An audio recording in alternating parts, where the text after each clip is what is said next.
I am Melissa Perez, a fourth-year medical student at Dr. Kiran C. Patel College of Osteopathic Medical School at Nova Southeastern University.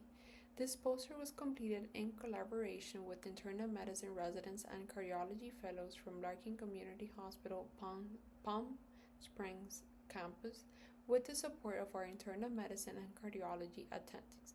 The title of this presentation is Silent Threat: Delayed renal infarction post-radio access coronary angiography.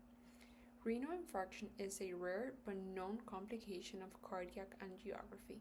The incidence of this complication is not well established, as most cases have been presented in case reports, but not by large-scale studies that reach a consensus on incidence. Renal infarction commonly results secondary to ischemia of the renal artery and/or its branches. Classic symptoms include flank pain, hematuria, and high LDH.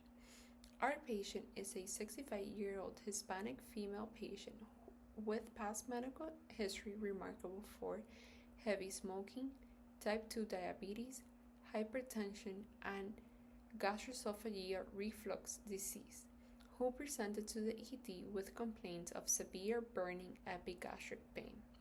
She was found to have elevated troponin levels at 0.68 nanograms per milliliter and an EKG that demonstrated Q wave and T wave inversions.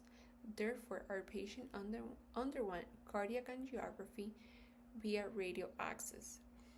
The cardiac angiography revealed non-obstructive coronary artery disease. After this procedure, our patient continued to complain of generalized vague abdominal pain and discomfort. In an effort to find the source of this patient's complaints, a transthoracic echocardiogram was performed, and this study showed a preserved contractility, grade 1 diastolic dysfunction, and left ventricular ejection fraction of 60%. Additionally, a CT angiography was also performed, and this study showed a thromboembolism of the right renal segmental artery with lack of cortical enhancement of the right kidney and unremarkable left kidney. At this point, we repeated her CBC, CMP, and obtained a urinalysis looking for elevated eosinophils, hematuria, and/or urinary CAS. However, the results of these studies were unremarkable. Additionally, her physical examination was unremarkable for flank pain or libido reticularis.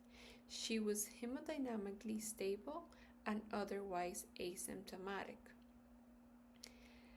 We observed our patient for an additional 72 hours, and the patient was discharged home on oral anticoagulations. As her renal function did not decline, she did not experience any episodes of hematuria, and creatinine remained stable. Our patient was, however, discharged with recommendations to follow up with outpatient nephrology and cardiology. This case highlights that while rare, we must remain vigilant for renal infarction even when radial artery is used as the access site for coronary angiography. Prompt imaging and multidisciplinary approach is essential for the diagnosis and effective management of renal artery infarction.